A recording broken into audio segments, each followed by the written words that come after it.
Donc fiscalité des entreprises, donc exonération totale de l'impôt sur les bénéfices donc de 23 mois pour des entreprises qui créées entre le 1er janvier 2019 et le 31 décembre 2020, donc dans des zones de développement prioritaire. Vous voyez là ou pas? Parce que ça m'a l'air d'être...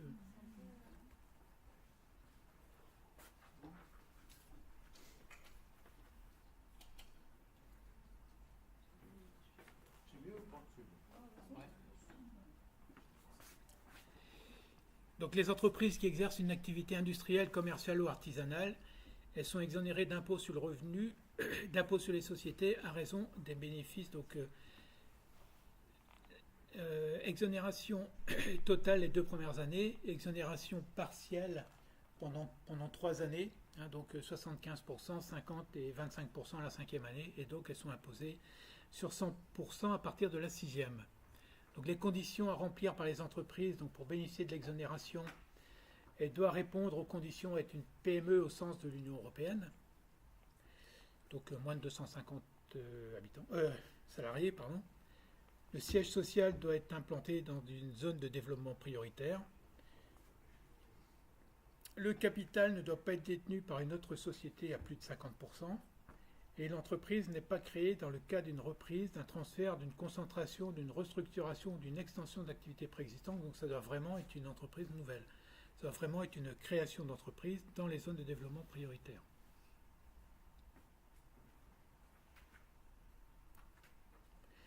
Donc la loi de finances supprime pour les syndicats professionnels l'exonération d'IS et de cotisations foncières des entreprises dont ils pouvaient bénéficier.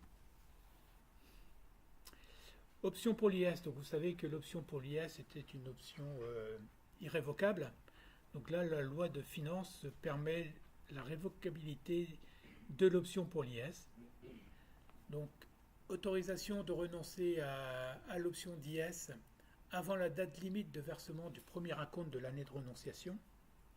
La renonciation doit intervenir dans les 5 ans de l'option, comprenant l'année de l'option. Donc vous optez en 2019. Si vous voulez renoncer à l'option, vous devez avoir renoncé avant le 31 décembre 2024.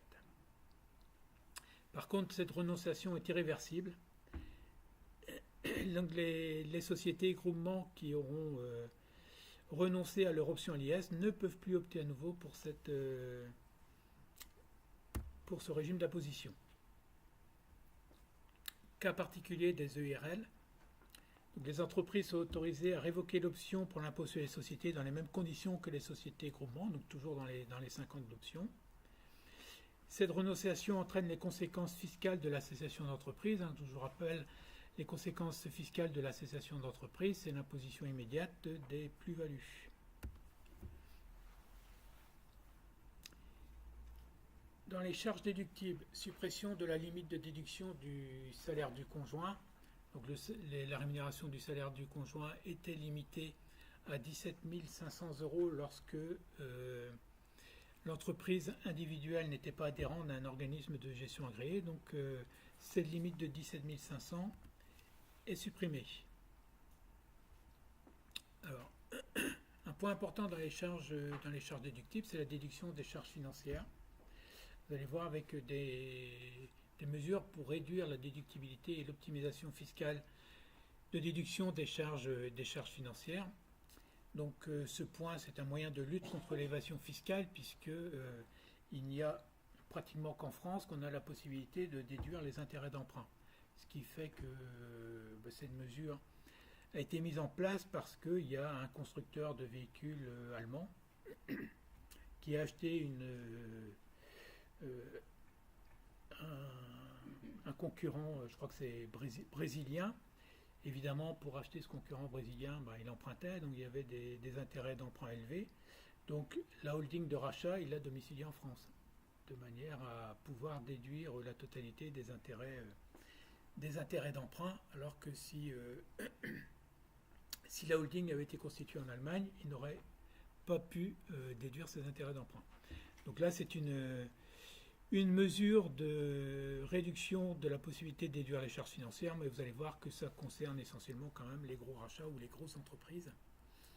même si le premier point pouvait faire peur, hein, puisque les surcoûts d'emprunt, le texte nous dit que les surcoûts d'emprunt sont déductibles au titre de la période d'imposition au cours de laquelle ils ont été engagés, mais uniquement à hauteur de 30% du bénéfice avant intérêt, impôt, dépréciation et amortissement, donc ce qu'on appelle l'EBITDA, du contribuable, donc grosso modo l'excédent brut d'exploitation. Donc 30%, ça pouvait limiter fortement, hein, la possibilité de déduire les intérêts. Par dérogation, le contribuable peut se voir autorisé à déduire les surcoûts d'emprunt à hauteur de 3 millions d'euros. Donc là, ça nous permet quand même de respirer un petit peu mieux.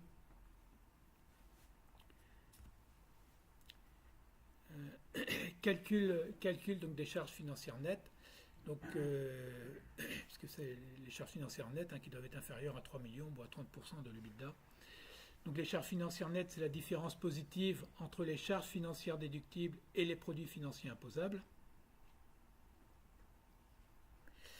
Un durcissement de l'encadrement des déductions de charges financières en cas de sous-capitalisation, avec une limite de déduction déductible dans la limite la plus élevée des deux montants, donc soit 1 million d'euros, soit 10% de l'EBITDA en cas de sous-capitalisation.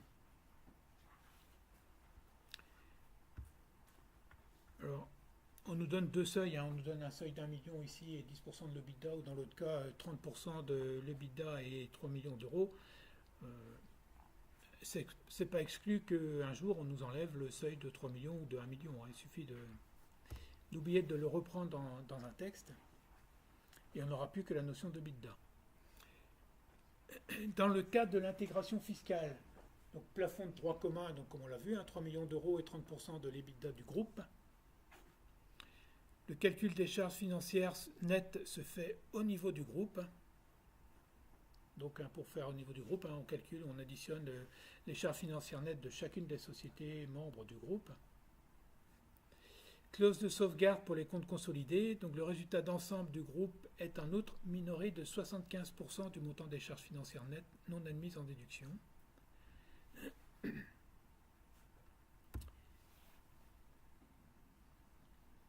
Concernant les amortissements, un nouveau dispositif de suramortissement pour les PME qui investissent dans la robotique et la transformation numérique. Donc, comme vous vous rappelez, on a également eu un régime de suramortissement pour un certain nombre de biens.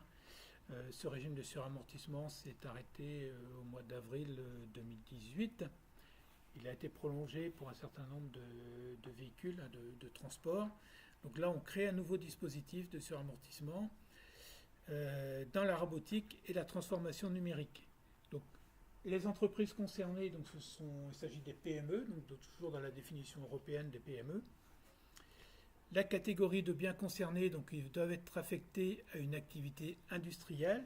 Et donc, qu'est-ce que c'est qu'une activité industrielle? C'est celle qui concourt directement à la fabrication ou à la transformation de biens corporels mobiliers et pour laquelle le rôle du matériel et de l'outillage est prépondérant. Donc il faut produire, mais en utilisant des biens corporels.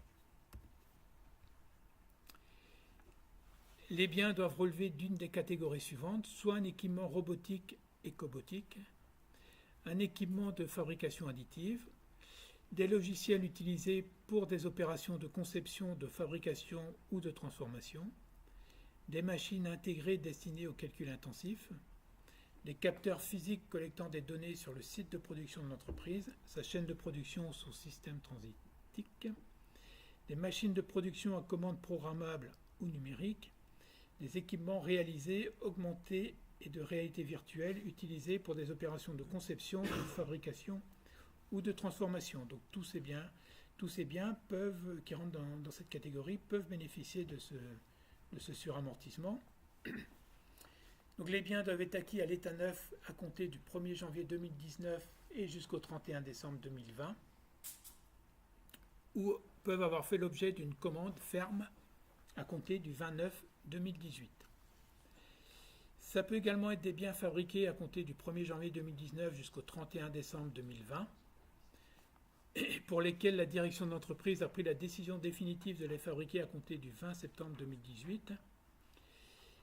Également des biens acquis à l'état neuf à compter du 1er janvier 2021, sous réserve qu'ils aient fait l'objet à compter du 1er janvier 2019 et jusqu'au 31 décembre 2020 d'une commande assortie du versement d'un acompte d'un montant égal à 10% du montant total de la commande.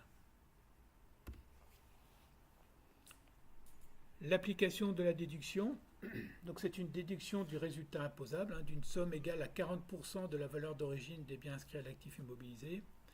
Et la déduction est répartie linéairement sur la durée normale d'utilisation des biens. Donc c'est exactement les mêmes modalités d'application que l'autre régime de suramortissement de 40%. Donc on ne comptabilise pas l'amortissement, c'est uniquement une déduction fiscale étalée sur la durée normale d'utilisation du bien.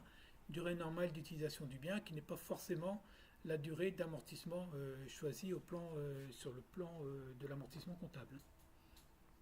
Peu différente. Pour les biens acquis en crédit-bail, donc le contrat de crédit-bail ou dans le cadre d'un contrat de location avec option d'achat conclu à compter, c'est les mêmes dates, du 1er janvier 2019 jusqu'au 31 décembre 2020.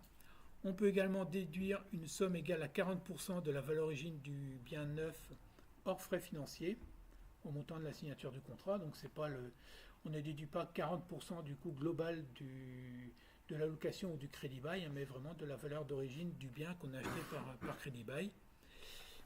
Et la déduction est répartie sur la durée normale d'utilisation, là aussi durée normale d'utilisation et pas durée du crédit-bail.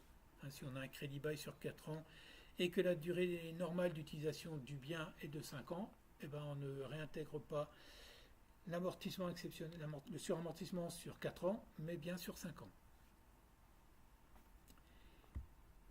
Et donc l'entrée en vigueur pour les exercices clos à compter du 1er janvier 2019. Donc exercice clos à compter du 1er janvier 2019 et pas ouvert à compter du 1er janvier 2019.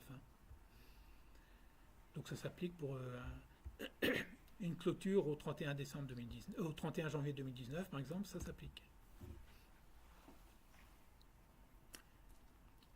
Suramortissement également de l'ensemble des biens d'équipement de réfrigération et de traitement de l'air utilisant des fluides réfrigérants. Donc les entreprises peuvent également déduire une somme égale à 40% de la valeur d'origine, étalée sur la durée normale d'utilisation, donc même principe. Donc pour les équipements prorogation et extension du dispositif poids lourd, donc il n'y a que celui-là qui subsistait. Donc, les entreprises doivent être imposées à un régime réel.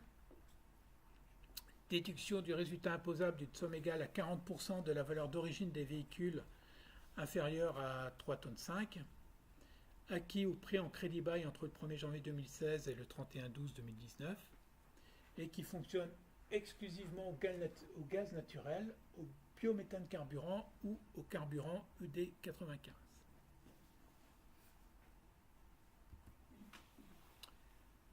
Donc le suramortissement pour ces véhicules est prorogé jusqu'au 31 décembre 2019.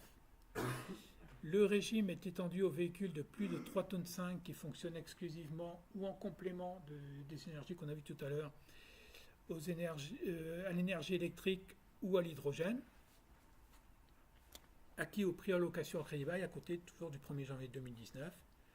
Le taux de déduction est porté à 60% pour les véhicules dont le poids total en charge est inférieur à 16 tonnes, acquis à compter du 1er janvier 2019. Donc 60%, déjà 40% c'est important, 60% également.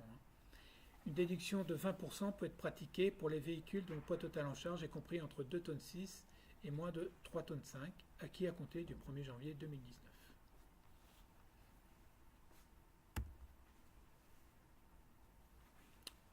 Suramortissement en faveur des armateurs. Donc là, c'est une mesure qui rentrera en vigueur à une date fixée par décret. Donc ça concerne les entreprises qui font construire, acquièrent ou prennent en location au crédit-bail entre le 1er janvier 2019 et le 31 décembre 2021 des navires armés au commerce qui battent pavillon d'un État européen et qui naviguent pour plus de 30% dans les zones françaises. Et donc ces bateaux doivent fonctionner à l'hydrogène ou au gaz naturel liquéfié. Le taux de déduction est fixé à 30, 25 ou 20% de la valeur d'origine selon l'énergie utilisée. Et pareil, la déduction est répartie linéairement sur la durée normale d'utilisation du bien. Concernant les plus-values sur titre de participation, donc le montant de la quote-part de frais et charges est maintenu au taux de 12%. Vous savez, un plus-value sur titre de participation ne sont imposés que sur une quote-part égale à 12% du montant de la plus-value. On fait une plus-value d'1 million, la base imposable est de 120 000 euros. Ce qui fait que les plus-values sur titre de participation sont imposées à un taux d'IS de 4%. Produit de cession de brevet, produit de cession ou de concession de brevets assimilés, donc réformé pour lutter contre les pratiques fiscales dommageables, avec une nouvelle approche qui repose sur l'idée que l'avantage fiscal afférent au revenu de la propriété industrielle doit être corrélé avec l'importance des dépenses de recherche et développement engagées en amont sur le territoire de l'État qui a accordé cet avantage. Je vous laisserai, c'est un peu technique, donc je passerai assez rapidement là-dessus. Si vous êtes concerné, je vous laisserai approfondir, pour revenir vers moi pour approfondir le sujet.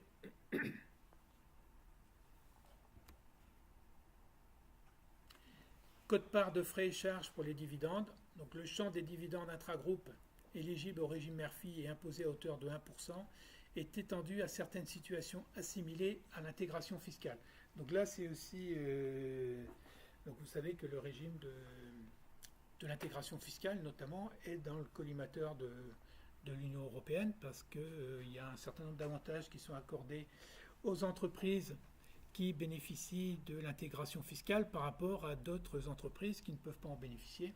Notamment, pour bénéficier de l'intégration fiscale, il faut être... ça concerne les entreprises françaises. On peut très bien détenir à 95% des entreprises qui sont situées dans un autre État membre et pour lesquelles on ne peut pas bénéficier de l'intégration fiscale parce qu'elles ne sont pas françaises. Donc, pour limiter ce risque, il y a un certain nombre de mesures qui sont prises depuis 2 ans pour essayer de rapprocher le régime de l'intégration fiscale avec, pour toutes les entreprises détenues à 95%, donc qui pourraient, si elles étaient françaises, bénéficier de ce régime. Donc ça concerne les sociétés non membres d'un groupe à raison d'une participation dans une société soumise à un impôt équivalent à l'impôt sur les sociétés dans un État membre de l'Union européenne ou dans un autre État partie à l'accord sur l'espace économique européen, qui ont conclu avec la France une convention d'assistance administrative en vue de lutter contre la fraude et l'évasion fiscale. Donc les dividendes intragroupes qui n'ouvrent pas droit au régime société Murphy, donc l'exonération totale des dividendes intragroupes inéligibles au régime Murphy est supprimée par la création d'une quote-part de 1%. Donc ces produits sont retranchés du résultat d'ensemble à hauteur de 99%. Donc même si les entreprises ne peuvent pas bénéficier du régime Murphy, la base d'imposition sur ces dividendes ne sera que de 1%, la quote-part de frais et charges. Ce régime est étendu aux dividendes perçus par une société non membre du groupe de filiales établies dans un État de l'espace économique européen, si ces sociétés remplissent des conditions pour former un groupe intégré si la seconde société était établie en France. Donc on regarde la détention capitalistique. Bonjour. Vous ne parlez pas bouligré? Ça va pas être pour nous. Quoi? Non, c'est... Pour Tarnès? C'est au-dessus. C'est pas ici, Non, à la deuxième étage? troisième. Troisième?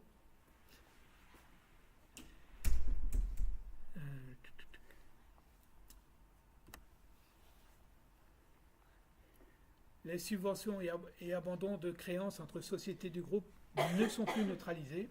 Donc il n'y aura plus de retraitement pour les subventions et avantages de créances entre les sociétés de groupe intégrées. Donc ça a un impact négatif pour les groupes lorsque les aides ne sont pas déductibles fiscalement, puisqu'elles resteront non déductibles au niveau du résultat d'intégration fiscale. Absence de prise en compte de certains avantages consentis entre sociétés membres du même groupe pour la détermination du bénéfice imposable de chacune des sociétés concernées. Donc livraison de biens autres que ceux appartenant à l'actif immobilisé ou en la prestation de services pour un prix compris entre le prix de revient et leur avantage réel. Donc en conséquence, de tels avantages seront fiscalement neutres.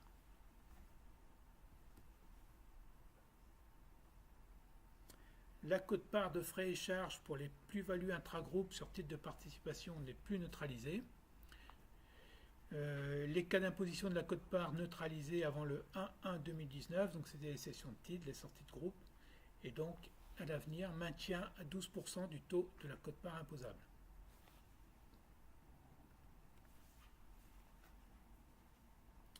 Les assouplissements apportés en matière de cessation ou de sortie du groupe, dans l'hypothèse d'une fusion relevant du régime spécial et dans le cadre de laquelle la société mère d'un groupe est absorbée par une autre société membre du groupe, qui exerce une des options pour s'ériger tête de groupe, donc une telle fusion ne sera pas assimilée à une cessation de groupe, donc il n'y aura pas la remise en cause et éventuellement des reversements d'impôts. Les conséquences des sorties de groupe donc, sont exclues si, alors que la société mère dénonce l'option qui l'a conduit à s'ériger en société de tête de groupe, elle forme une autre option permettant d'être tête de groupe. Donc cette mesure vise par exemple la dénonciation d'une option pour être à la tête d'un groupe horizontal afin de formuler l'option pour être à la tête d'un groupe vertical ou inversement. Donc cette notion de groupe horizontal avait été intégrée par la loi de finances de 2018.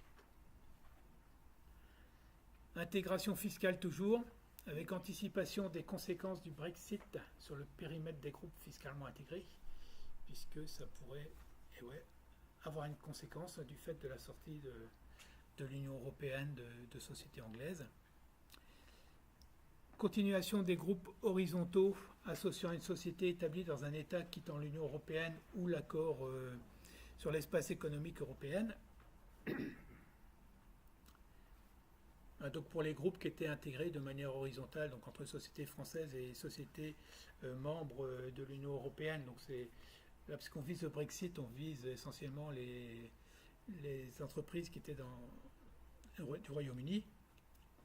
Donc en cas de sortie, en cas de mise en place du Brexit, théoriquement on ne pourrait plus bénéficier de l'intégration fiscale. Cette société devrait sortir du régime d'intégration fiscale. Malgré tout, il y aura possibilité de poursuivre. Maintien temporaire des groupes dits papillons. Donc c'est la détention d'une société à travers une société intermédiaire située dans l'Union européenne. Et donc l'entrée en vigueur pour les exercices ouverts à compter du 1er janvier 2019.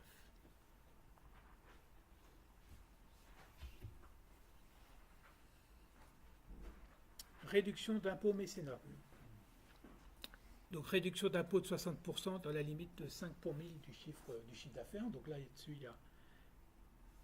il n'y a rien de nouveau jusque-là. Par contre, la loi de finances précise que le calcul du plafond de déduction, une limite de 10 000 euros ou de 5 pour 1000 du chiffre d'affaires lorsque ce dernier montant est plus élevé. Donc une double limite, soit possibilité d'aller jusqu'à 10 000 euros, soit 5 pour 1000 du chiffre d'affaires si 5 pour 1000 du chiffre d'affaires est supérieur. Ce qui veut dire que une société qui fait 2 millions de chiffre d'affaires, 5 pour 1000 de 2 millions, ça doit faire 10 000 euros. Donc en fait, ça concerne toutes les sociétés qui sont au-delà qui sont en dessous de 2 millions de chiffre d'affaires. Donc cette mesure s'applique aux versements effectués au cours des exercices clos à compter du 31 décembre 2019.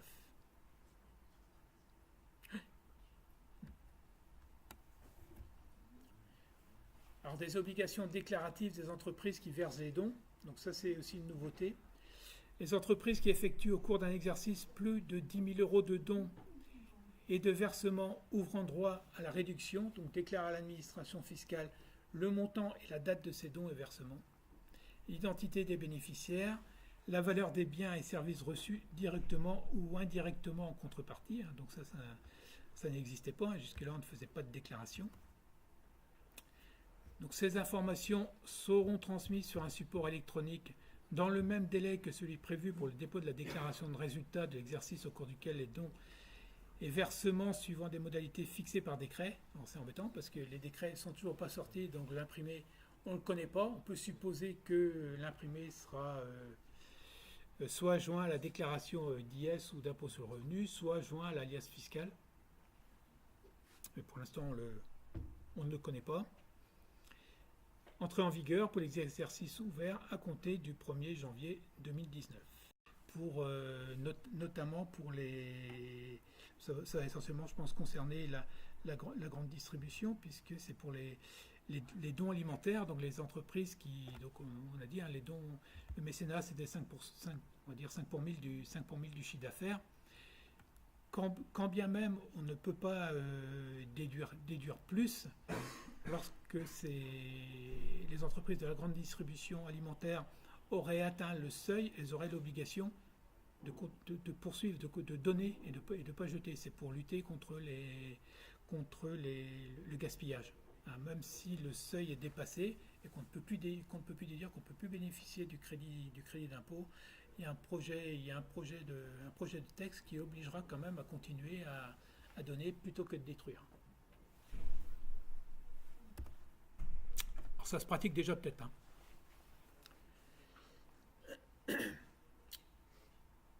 Le rachat d'entreprise par les salariés. Donc avec un assouplissement, le crédit d'impôt est subordonné à l'implication dans l'opération de rachat d'au moins 15 salariés de la société rachetée, ou si l'effectif de cette dernière n'excède pas 50, d'au moins 30% de ceux-ci. Donc cette condition est supprimée par un nouvel article, hein, et à l'avenir, on ne demandera que la participation d'un seul salarié de la société rachetée. Donc il suffira qu'un seul salarié de la société rachetée s'implique dans l'opération de rachat pour bénéficier des avantages liés au rachat d'entreprise par les salariés. Toutefois, bien sûr, afin d'éviter les abus qui reposent sur la conclusion de contrats de complaisance, il sera quand même exigé que le salarié repreneur ait une ancienneté d'au moins 18 mois dans la société rachetée à la date du rachat, évidemment, pour pas que la personne qui souhaite racheter l'entreprise soit salarié un mois avant, arrive un mois avant, soit salarié et bénéficie des exonérations. Donc cette mesure sera applicable aux exercices clos à compter du 31 décembre 2019. Et là aussi, c'est soumis à un accord de la Commission européenne au regard de la législation qui encadre les aides d'État. Et elle devrait s'appliquer aux opérations de rachat qui seront réalisées jusqu'au 31 décembre 2022.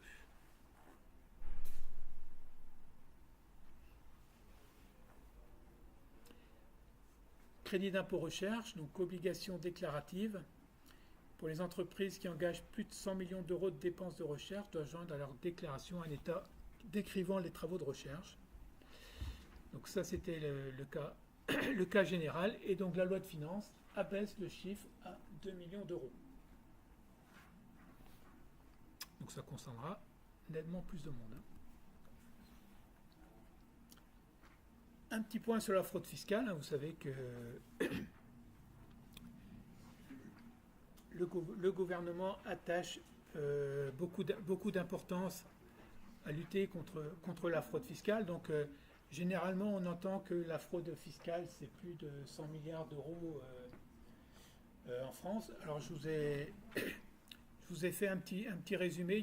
Je vois qu'il y a un zéro en trop sur la première ligne. Parce qu'on a tendance à confondre un petit peu fraude fiscale et niche fiscale. Alors la fraude fiscale, hein, c'est quand on élude de l'impôt. Les niches fiscales, c'est quand on utilise des possibilités qui sont offertes par la loi.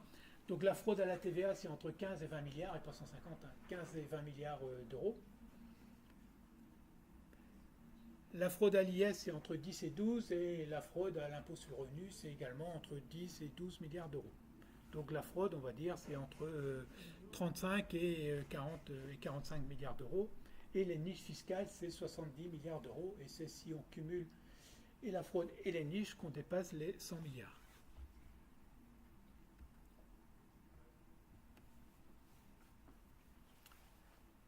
Donc, introduction dans le cadre de la lutte contre la fraude fiscale d'une clause générale anti-abus en matière d'IS.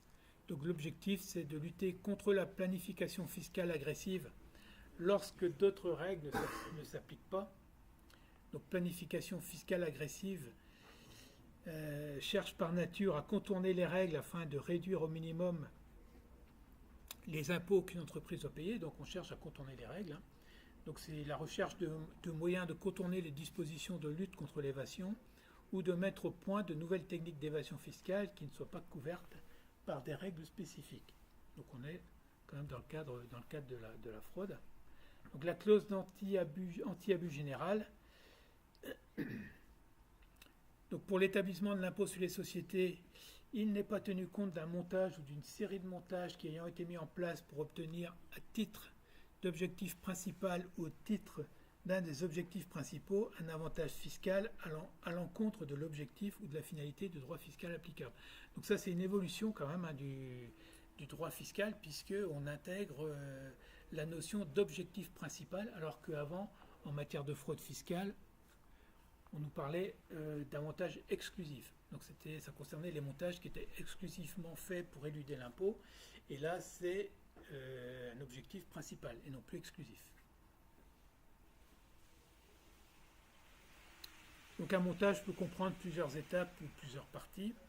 Un montage ou une série de montages est considéré comme non authentique dans la mesure où ce montage ou cette série de montages n'est pas mis en place pour des motifs commerciaux valables qui reflètent la réalité économique. C'est-à-dire que lorsque l'on fera un montage qui nous permettra de réduire l'impôt, on devra être capable de démontrer que ce montage nous accorde des avantages économiques ou des avantages commerciaux et que ces avantages soient bien sûr acceptés par les services fiscaux. Donc, on pourra faire une demande adressée à l'administration fiscale pour valider le montage. Et si l'administration fiscale valide le montage, donc on sera couvert. Si l'administration fiscale demande de faire des aménagements ou quelques modifications, si on met en place ces recommandations, on sera couvert. Si on ne met pas en place, évidemment, on n'aura pas de garantie. Lorsque l'administration fiscale n'aura pas répondu à notre demande dans un délai de 6 mois, on considérera que ça vaut acceptation de l'administration.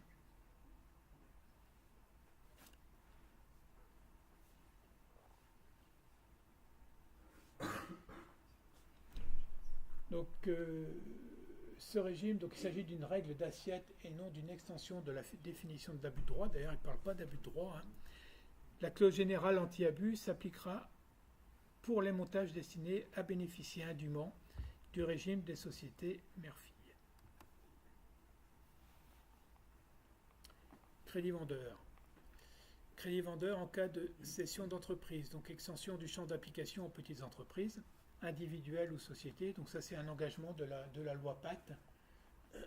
Donc la loi Pacte qui théoriquement devrait être votée au cours du premier trimestre de 2019. Donc c'est une loi un petit peu fourre-tout. On en reparlera quand elle sera sortie. Alors il y a comme ça dans la loi de finances quelques points qui ont été sortis de la loi Pacte pour pouvoir s'appliquer et donc intégrés dans la loi de finances, puisque la loi Pacte aurait déjà dû être votée depuis un an.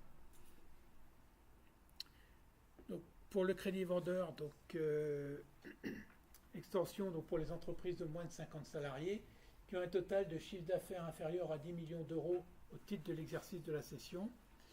La cession doit porter sur la majorité du capital social et le cédant ne doit plus contrôler l'entreprise à l'issue de la cession, donc il doit être sorti.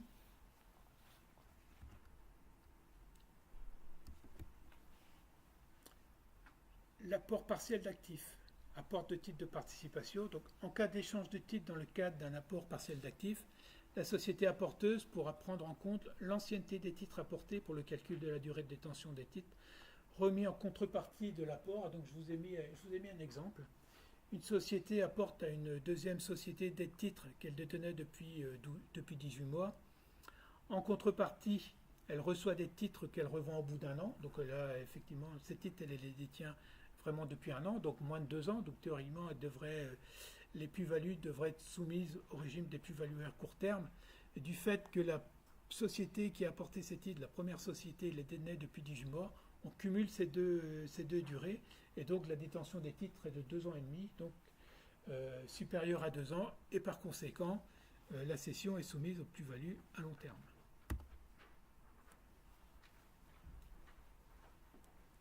TVA.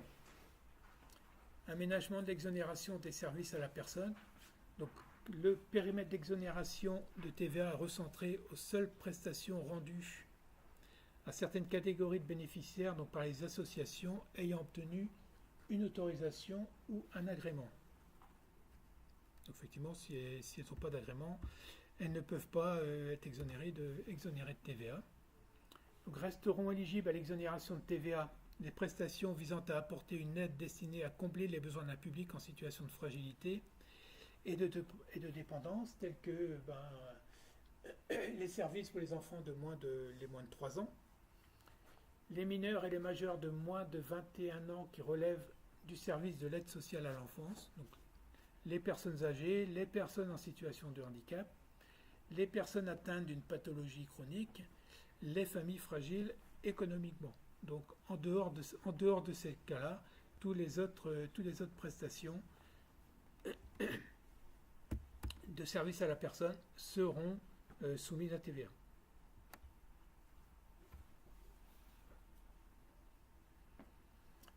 TVA toujours, donc transposition partielle de la directive sur le régime de TVA du commerce électronique, donc reprise du principe général de territorialité de ces services, donc imposition en France, pour les services fournis à des personnes non assujetties qui sont établies ont leur domicile ou leur résidence habituelle en France. Par dérogation, imposition dans l'état du prestataire pour les services dont la valeur totale n'a pas excédé 10 000 euros, sauf option, par le prestataire pour que le lieu de cette prestation se situe en France.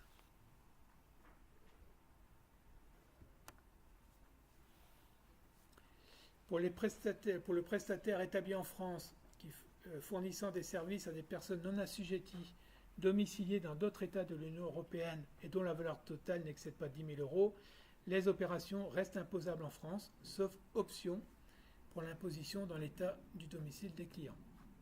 Donc la vente à distance, c'est quand même assez compliqué en matière de TVA. Il faut vraiment faire attention à ces notions de seuil pour savoir où la TVA est due. Simplification des règles de facturation dans les cas d'application du régime du guichet unique. Donc le guichet unique, pour rappel, la personne assujettie à la TVA utilise un guichet unique pour verser l'ensemble de la TVA due dans les différents pays, et c'est ce guichet unique qui répartit la TVA collectée entre les différents pays. Donc pour l'imposition des services de télécommunication, de radiodiffusion et de télévision et des services électroniques fournis à des preneurs non assujettis établis dans l'Union européenne, donc tous ces prestataires établis ou non dans l'Union européenne peuvent, sur option, appliquer un régime spécial dit de guichet unique pour la liquidation de la taxe due dans les différents États membres de l'Union européenne. Donc ça leur permet de satisfaire à toutes leurs obligations, identification, déclaration, paiement, par voie électronique auprès d'un seul portail électronique. Donc ils versent une seule fois à un seul endroit, ils déclarent et ils versent à un seul endroit la TVA pour les différents États. Et c'est ce guichet unique qui répartit. Les taux de TVA sur les abonnements d'électricité, donc la fourniture d'énergie calorifique produite au moins à 50% à partir de sources d'énergie renouvelable ou de récupération bénéficie actuellement du taux de TVA de 5,5%. L'énergie thermique solaire est ajoutée à la liste des énergies prises en compte dans le quota de production à 50%. Test du dépistage du sida, donc ces tests, le taux de TVA applicable est de 5,5%. Pour les collectes de déchets, donc le taux réduit s'applique aux prestations de collecte séparée, de collecte de déchetterie, de tri, de valorisation des déchets des ménages effectués par les collectivités territoriales.